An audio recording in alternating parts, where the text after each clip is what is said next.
accordance with the laws of war. With respect to In the strikes in accordance question on September with 2nd, the Secretary laws of Hickson war. authorized Admiral Bradley to conduct these kinetic strikes. To clarify, Admiral Bradley was the one who gave that order for the second strike. And he was well within his authority to do so.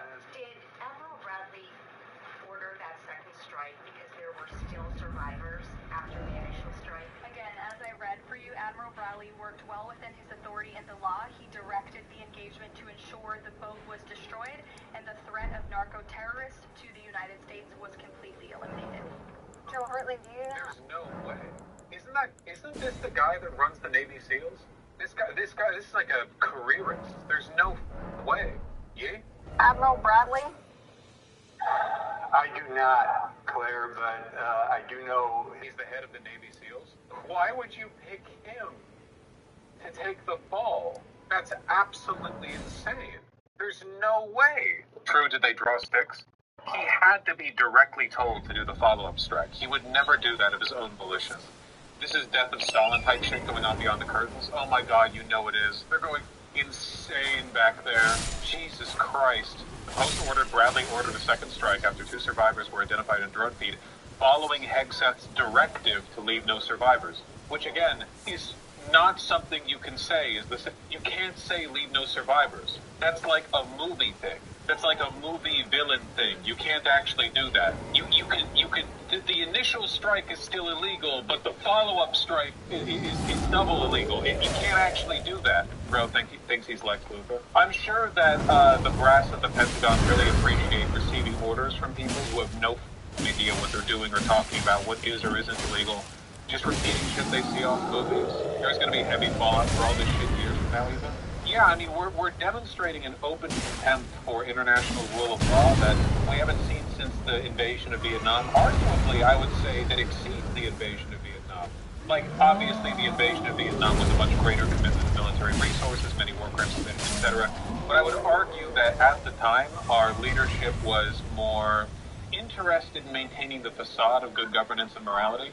Whereas nowadays, like, there's a reason JFK didn't want to directly sign on to the Bay of Pigs. If the Bay of Pigs happened today, Trump would be tweeting about it live as it happened, and when they were all gunned down by Cuban military personnel, he would call the repatriated Cubans who were part of the operation weakened losers who couldn't hit a shot if their life depended on it, which it did, and that's why they're dead. You know, it was so much open contempt for the rule of law. I feel like we've been in an endless cycle of that's illegal since January, nothing happens. What's different this time? Well, nothing's really different this time. Like, it's just another example of them breaking the law. I guess the main thing that makes it different or funny is that the sharks are starting to smell chum in the water. Now that the MAGA movement is dead, especially after the most recent elections, the Republicans are going to be looking for edge cases to turn on their own so their political careers can survive the inevitable collapse of the MAGA movement. Trump and everyone in his administration is going to fall hard. You know, how long it takes, I couldn't tell you. Maybe it takes years. I don't know. And whether or not the Democrats are able to do anything with that, also have no idea. But this administration's time is done. They are on the clock. There's no getting around it. So the more they do stuff like this in a desperate and vain effort to stay relevant and farm interest, the more opportunities they create for other people to drown them. There are congressional Republicans who are upset about this. And they say, no, how can the MAGA movement inevitably collapse when 40% of the country is solid behind it? Not 40. More like 32, 33. But also, that's approval of Trump, not of the MAGA movement in general. Individual approval for all of the members of Trump's cabinet wavers and is often, or almost always, lower than Trump's itself. And again, the 33% support is extremely low on its own, the support for Trump. It only goes lower from there. You know, we're talking about people who get in their 20s. No Democrat likes Kash Patel, and a lot of Republicans don't either. It's not great. So if a better alternative is found within their movement, they will find it, and if not, they will collapse. Obviously, it would be a lot easier if the Democrats weren't super incompetent, but, you know, that's a lot of medals. You realize if they get this guy to testify, there's a very real possibility of him saying he was aware that his orders were illegal, but he conducted them anyway, right? I give it a 30% chance. Like, it is very possible that he was given illegal orders, he followed them because he was pressured to, which he shouldn't have, that's still a crime, And then in front of Congress, he, hands folded. He's like, yes, I did it anyway. And because it puts them in a vice, basically. If he admits he did anything illegal at the behest of the administration can't really hold him accountable for it without admitting that Hegseth ordered him to do something illegal, which would implicate Hegseth. I can see some people being prosecuted. Potentially, though, it might be a while. If he openly terms of the administration, if subpoenaed, that might be something, but who knows? This would also explain why the regime freaked out so loudly about a mealy mouthed video about not following illegal orders. Yeah, for sure. It definitely doesn't make them look very good in future testimony that at the time these strikes were being conducted, the administration was calling it treasonous to say soldiers should not follow illegal orders. That does not bolster their position very much, His position in the military right now, I don't know him personally, but it kind of appears like he just got thrown under the bus. And this kind of information is critical. I did not hear that conference today, but it's critical because if there should be an inquiry by the United States Congress, this is going to turn into a very interesting inquiry, not only from what the Secretary of Defense says, but what from the SEAL team leader says, the individual who reportedly gave the information to the Washington Post, the lawyers, the Southtown commander, and anybody else that was involved. And if it was an open line, and there were no written orders, but it was a verbal order by anyone, it will more than likely be recorded just like the strike was recorded. And by the way, this probably, in my view, I don't know this for certain, but I'm going to use a little conjecture here. If they were firing something from an island in the Caribbean, this was not a drone strike. This was more than likely some type of artillery piece or a rocket that was laser guided. That's what it appeared to look like from the strike to me. If it's laser guided, you have to keep the pilot with the laser on the target until the round hits. Why were they recording those strikes? So they could brag about it on Twitter? So there are going to be films of exactly what happened. So as Carolyn Levitt tries to explain in a non-military way exactly what happened, it appears like she's only digging a deeper hole. Yeah, I mean, Admiral Baumgartner. Bagheera. Oh. Caroline Levitt is saying. Both of the cats are now in the PC tower. I haven't seen that before. Ooh, what are you both doing? What are you both up to? Admiral Bradley worked well within his authority in the law. His authority in the law is inconsistent with striking survivors from an initial strike. And again, I just want to tell everyone what the Post has reported happened. A missile screamed off the Trinidad coast, striking the vessel and igniting a blaze from bow to stern. For minutes, commanders watched the boat burning on a live drone feed. It was recorded. We can go back and look at that if there's a real investigation. I know that's an if. As the smoke cleared, they got a jolt. 2 survivors were clinging to the smoldering wreck. That appears inconsistent with what Caroline Levitt said today. Quote, as I read for you, Admiral Bradley worked well within his authority in the law. It would seem that if the system is still working, that someone would have sought guidance or would have wanted to know what to do. The White House throwing Admiral Bradley under the bus seems totally inconsistent with Pete Hegseth's appearance on Fox News the morning after the operation, which again, I'll quote that for you. Quote, I watched it live. We knew who was in the boat and what they represented. That is Trinidad Aragua, designated by the United States for trying to poison our country with illicit drugs. Well, I would say here several things are consistent, and the consistency being that it isn't consistent with reality. So when you start here, first of all, there were supposedly 11 people on this vessel. No one that's experienced in this area would think that this is a major shipment of cocaine to the United States with 11. I hate this rationalization so much. Even if it was a massive narco boat filled with cocaine and terrorists, you still couldn't strike it. That's still against law. You can't just kill people. Even if it was no cocaine boat and it was on its way to America, destination America, would be legal? The Coast Guard being parked in American waters, and the moment it enters American waters, it gets boarded. That's what the legal thing to do would be. That's what you could do. You can't just kill them. People on the vessel entirely inconsistent. Second, the drug because they leave all that room for drugs, right? If they're running drugs, they're more than illegal. Explain that.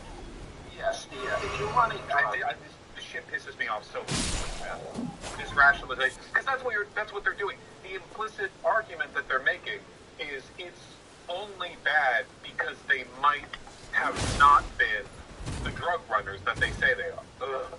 Whatever the case may be, the floundering over this is pretty good.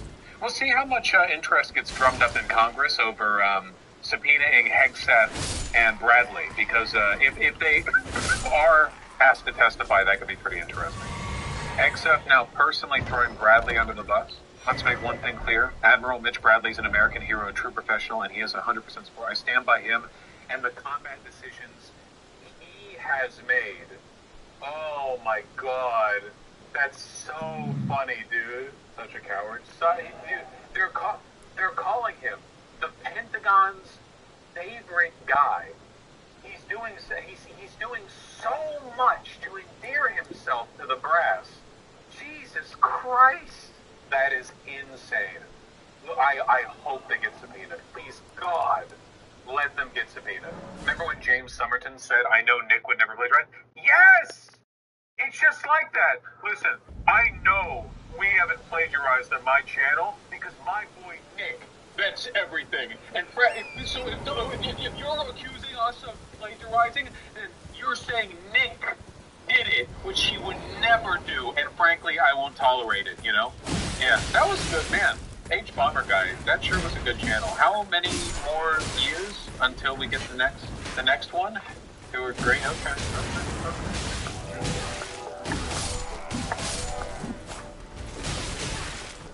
Working on the Good Christmas video, we'll get it by next October.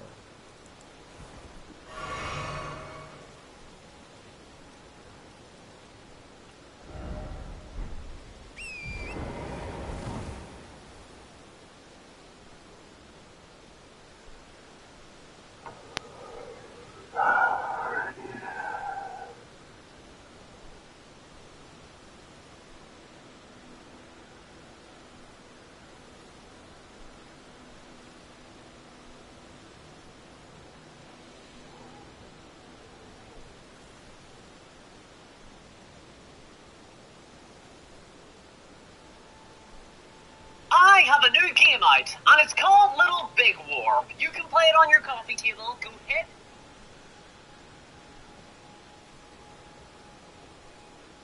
Good morning, Hank. It's Tuesday. Oh, he's here. Oh, God. You're not as young as you used to be. A little too slapstick. I kind of want to dig it again. I am joined by my brother, Hank Green, here on the set of Ask Hank Anything. Question Tuesday.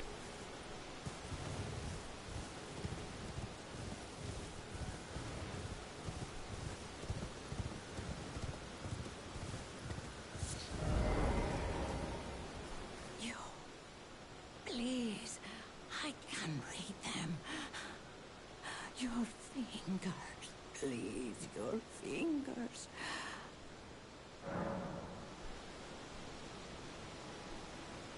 Oh, bless you.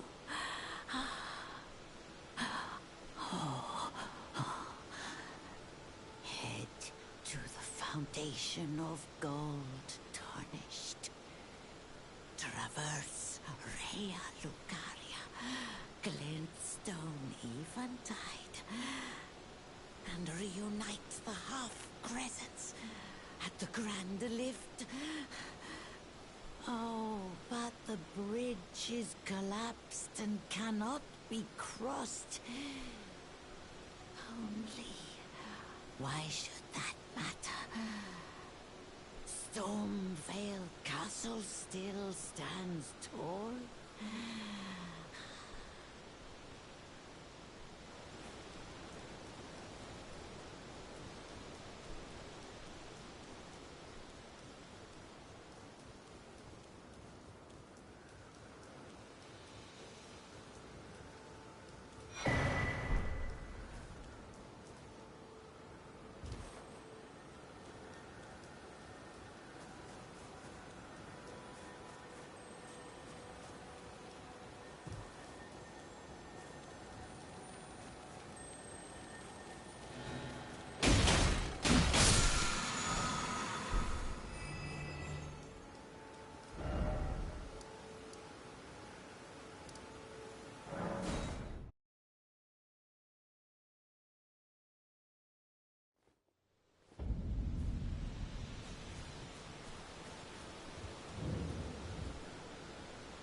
seen you before.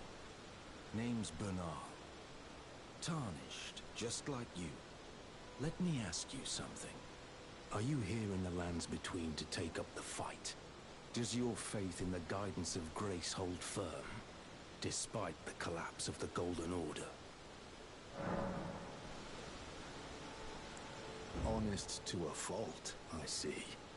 Such thoughts won't behoove you as a Tarnished. But there's nothing wrong with that. Any interest in bearing the torch of my battle arts? All I know is the sword. Picked up a fair few tricks in my time, too. Now's the time to pass 'em on. To a good Tarnished like you. There's a myriad of battle arts in these lands that I've yet to discover. Mementos of all the warriors who raised their arms in battle, lost and died. A fine tale, all told of true chivalric romance. That's how I fell in love with the sword, and the arts of combat. It grants meaning even to falling in battle, to death itself.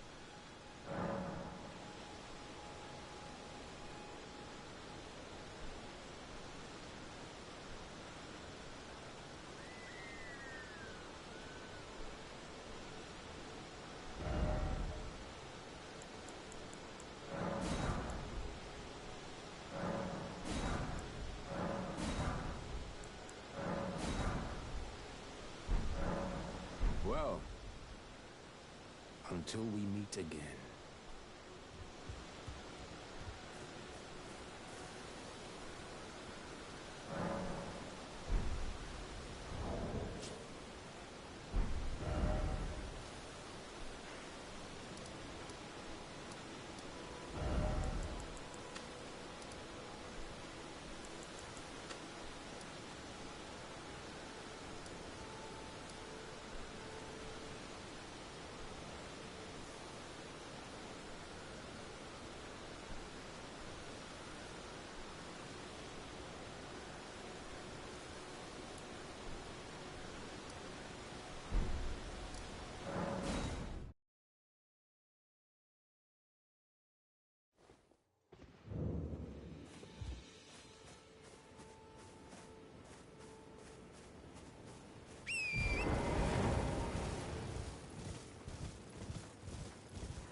you doing here? You must leave this place at once. They'll rush in and beat you to a pulp. Well, you'll end up just like me.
you doing here?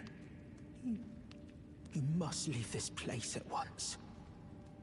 They'll rush in and beat you to a pulp. Well, you'll end up just like me.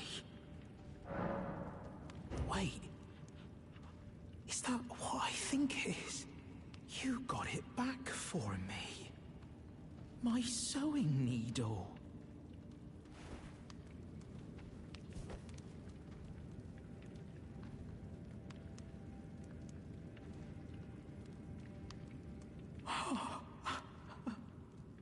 What made you go and do a thing like that? My mum was a seamstress, and that sewing kit was all I had to remember her by. I always wanted to be just like sweet old Mum.